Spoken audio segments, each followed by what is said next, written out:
Jesus, how the time flies. You blink and it's been another 1,000 years of eternal suffering and I'm furious. I hope you didn't get stuck in any suspicious exhibit rooms, memorial prisons, tombs of dead gods? No? Because otherwise you'd spoil all the fun we're about to have in our shrimp time, the time where we look at a comprehensive recap of Honkai Star Rail patch 3.6, Back to Earth in every night.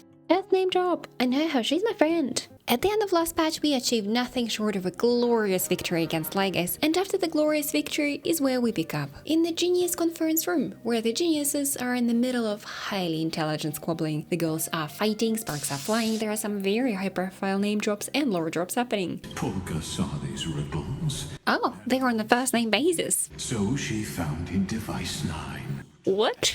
But before the conference can end in a divorce due to irreconcilable differences, a special guest makes an appearance. It's my turn now, isn't it? It's Anaxa! I see.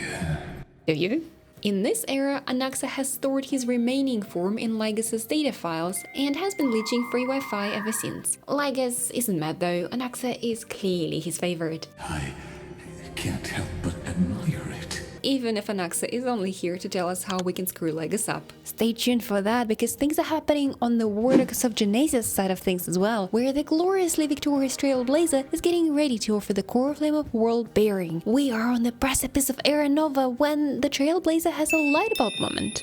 Something's not right. When in this mess of an extrapolation was the core flame of time ever submitted? Did that ever happen? Correct! That never happened! Says Evernight, who got keys to our house and is now in our living room eating our snacks. Miss Goth March Mammoth's not a face herself is here to do the Era Nova honors. She will take it from here. She will even take our memories and use them to shape a perfect new world where trailblazing wins and everyone's happy. Terms and conditions apply. We don't get Evernight's methods yet, but at least we learn that her desire to keep the Astral Express happy is because Evernight has made a pinky promise to March 7th. March arrived to Forest before Danghang and Trailblazer, only to learn that nobody could deceive her. Not even the Ultimate Protocol or Lygus. I see. Except Lygus was getting really close to discovering her, and in a moment of desperation, March 7th made a deal with Evernight. Evernight will help protect Danghang and Trailblazer and ensure they get permission to enter and leave Amphorius. March 7th will sacrifice all her memories and will be wiped out of existence together with her fashion style. Not that it matters what Evernight tells us, because she deletes memories of our meeting and gets the Trailblazer back to doing what we do best. And what we do best is get kidnapped. Apparently.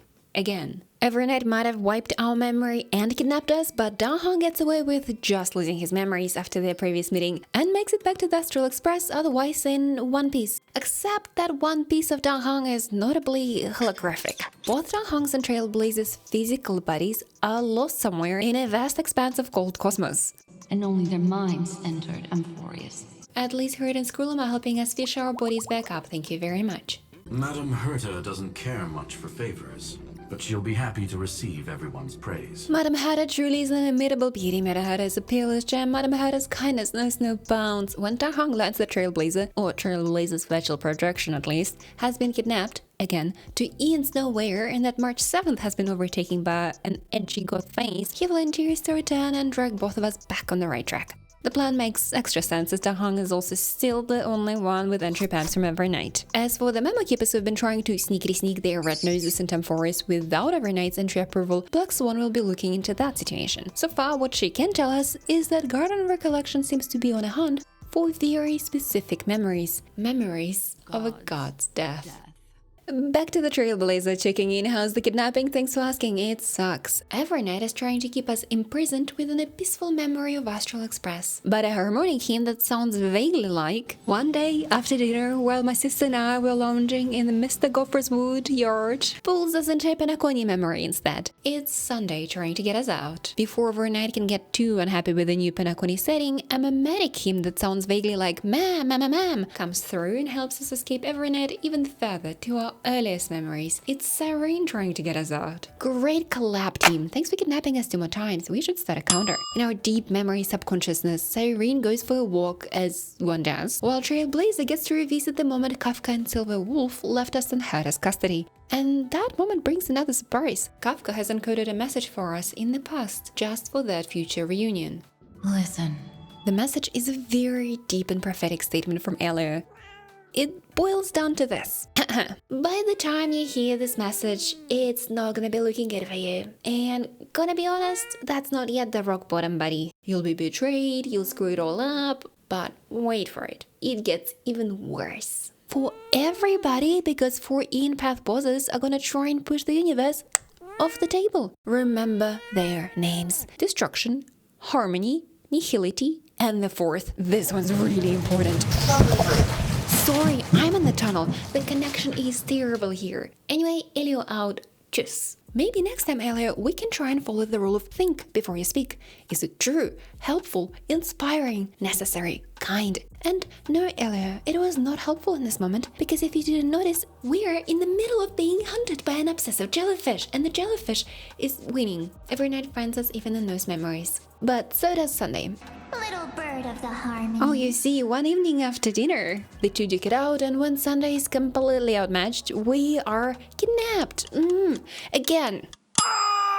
In that commotion, somebody gets left behind. On her walk, Severine finds March's camera, and then maybe even what remains of March herself. While Black Swan uses the commotion to sneak into Amphoris, and right out of the gate she spies with her mama-keeping eyes husks of mama-keepers who have come before. All that Black Swan can get out of that encounter is that Garden of Recollection sending waves of mama-keepers in has something to do with every night / March 7th, known to them as The pure child of Anathrava. Speaking of the booming Amphoris tourism, Dang Hong has made his way back and is now actively tracking down Trailblazer and March. Who is helping him? Lygus. Whatever data Naxa got on Lygus is holding up. Is Lygus helpful? He pretends he doesn't know anything, but Lygus knows who can help and brings Dang Hong to Kaslana's resting place, which after some knocking on the door becomes a Kaslana being awake place. Yeah, I also didn't know Kaslana was just one phone call away the entire time. Good he is here though, because Dang Hong can now ask him for directions. And Finan does point a finger in the direction where Dang Hong needs to go. It's that easy. The finger also fires a giant laser beam and annihilates most of the grove, but you know how asking for directions can get. Dang Hong can now continue on his merry way, and Lygus gets a moment to chat with his favorite crisis heir, as stunned by the fact of Blade and Anax's favoritism. I wouldn't mind recalling some fun Dromus trivia for your pleasure. It's not even a competition. And Anaxa just has to ask about one name that keeps coming up in Lygus's thoughts. What is the demiurge? Lygus? But for now, we're back to the special Dragon Boy Dang Hong tracking Trailblazer through what remains of the grove. Joining Dang Hong is a new cast, a special criminal Dragon Boy Dan Feng and Memoria Edition Hyzilans. Hyzilans was with the Trailblazer before kidnapping, so she's here to give Dang Hong a lead on where to go. Dan Feng has appeared because of all that Memoria in the air, and he's here to be on vacation? Dan Feng watches with Dang Hong a past memories movie called Me, My Old Friends and I, just before all things went terribly wrong. He gets to see how cool Dang Hong is himself. All in all, Dan Feng is here to have a fun day out. Dang Hong, in the meantime, is picking up side quests. Terravox blocks his path. Terravox has allied with Evernight and is out for blood, literally. He wants dragon blood. That is to say, he wants permanence. Join us.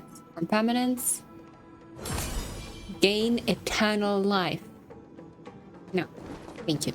But this is not an actual Terravox, this is Gyoklis, Terravox's Memo Sprite, playing pretend. We kind of don't care for him. He's cool, but let's skip to the real Terravox since the side quest stays the same.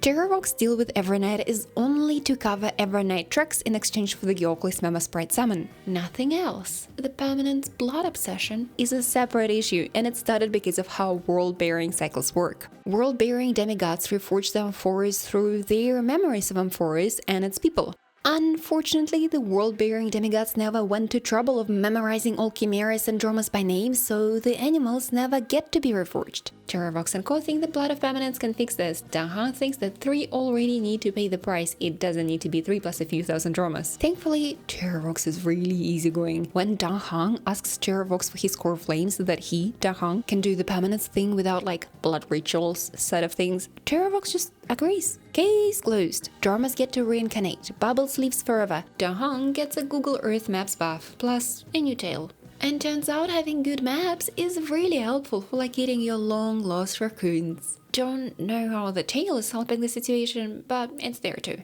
In the meantime, Evernight also locates somebody. It's Black Swan, and she takes Black Swan on a trip to a tomb. How original, Goth Girl. The tomb belongs to the Forgotten 13th Titan. Demiurge. What we learn about Demiurge is this. Evernight indicates that the missing Titan might be an emanator of remembrance. Lygus in turn states that he removed Demiurge after the first cycle, leaving behind empty space. In his plan, Iron Tomb awakens and tries to fill that empty Titan space with something of similar value, which would be news. All very mysterious, but it just so happens that Trailblazer has a VIP access card to the tomb. It's there as a written book, so we are allowed in. And inside, when we enter, we find ripples of past reveries. Past sirens. Since the beginning, all sirens before their deaths were recording each recurrence memories within the tomb, making it into a grand library, an archive of all that Amphoria's heroes had to endure. And Severine started doing that because of a promise to preserve Amphoria's made by a voice in her dreams. The voice of Fuli. I had the strangest dream. But needless to say, you shouldn't be trusting these embodied voices in your dreams, take it from me. Because according to sources whose company we join in the tomb, Fuli has deceived Cyrene, never intending to save Amphorius. Instead, their goal was to use Cyrene to plant remembrance into Iron Tomb, recurrence after recurrence, and then let things explode, sending remembrance flying throughout the cosmos. However, our very reliable and trustworthy source also stresses that the evidence of Fuli's deception is in the empty Titan's tomb, because it is empty when we find it. But in memories of Cyrene, we see her talking to somebody in there all the time. We just can't quite figure out who it is. Evernight isn't interested in figuring out anything though. Remember, she's not playing a mystery detective game, she's in a different genre.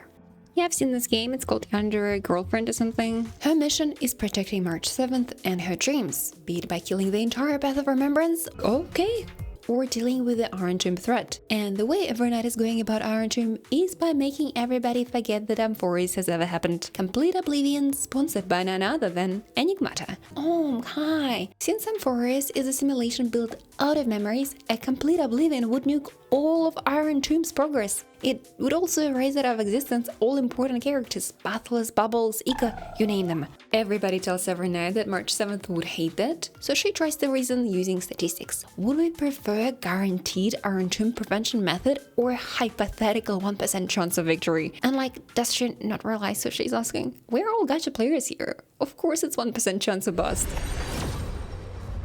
Oh, that's a bust. And that is an excellent time for Memem to appear, bringing with her what remains of March 7th. We have preserved March 7th by taking all those photos in Amphorius before, so now we capture Evernight in a photo too. And within the photo world, March 7th starts persuading Evernight to change her mind, with the power of friendship! And also with the power of Ceridra. When Ceridra changed the law, all we knew was that she gave admin privileges to her and Skrulum. Turns out for one demigod life you can buy one really long law, so Ceridra also added a clause. If somebody tries to wipe Crisis S out of existence, everybody just gets immediately sent into Iron Tomb timeout. Obliviate that Evernight. When we finally get to the Pink Girls trio, we find only one Pink Girl. And the one winning the friendship debate is, drumroll please, March 7th! It's been a while. And yes, we finally get that long overdue hug. But outside of Amphorius, things are already heating up. Xianzhou Alliance is sending forces against Iron Tomb. Skrulum is out getting battleships as well. Cosmic Battle is now due to begin, right after we finally meet that last core flame and forge forth the Era Nova, the last cycle for the Amphorius to take a part in. Oh, what is there to say? Finally finished that core flame fetch quest. Man, took a whole year. I am so ready now. Let the era be finally novad, let the iron be at long last tombed, and may the best genius win. Until then, take very good care of yourself, don't sink, do swim, and I wish you a shrimply good time. Bye bye.